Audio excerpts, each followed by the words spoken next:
ஜீவவசனம் கூறுவோம், சகோதரரே சேர்ந்தே எக்காலம் ஊதுவோம். கர்த்தருடைய நாமம் உயர்த்தப்படுவதாக. கிறிஸ்துவுக்குள் அன்பானவர்களே, இந்த நாளிலும் ஜீவ வார்த்தை ஒன்றை நாம் கேட்போம். நீதிமொழிகள் 17வது அதிகாரம் 15ஆம் வசனம் இப்படி சொல்லுகிறது: துன்மார்க்கனை நீதிமானாக்குகிறவனும் நீதிமானை குற்றவாளியாக்குகிறவனுமாகிய இருவரும் கர்த்தருக்கு அருவருப்பானவர்கள். இந்த வசனம் நமக்கு ரொம்ப புரியும்படி இருக்குது பாருங்க. ஒன்று துன்மார்க்கன், இன்னொன்று நீதிமான்.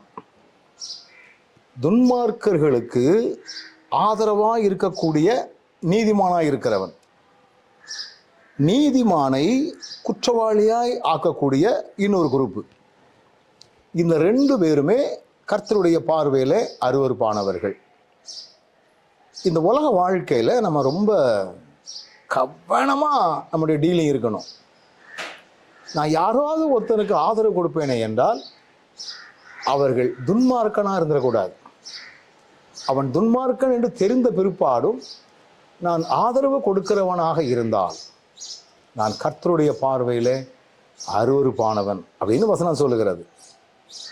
இவன் செய்கிறதுலாம் சரியாக இருக்கும், இவன் ரொம்ப பரிசுத்தவான், இவன் நீதிமான், ஆனால் அவன் இருக்கிற குரூப்பு தான் சரியில்லை, அதனால தான் நாங்கள் அவனுக்கு சப்போர்ட் பண்ண முடியல அப்படின்னு சொல்லிட்டு அவனுக்கு விரோதமாய் குற்றம் சுமத்தக்கூடியவர்களாக இருப்பீர்களே என்றால் அவர்களும் கர்த்தருடைய பார்வையில் அருவருப்பானவர்கள்.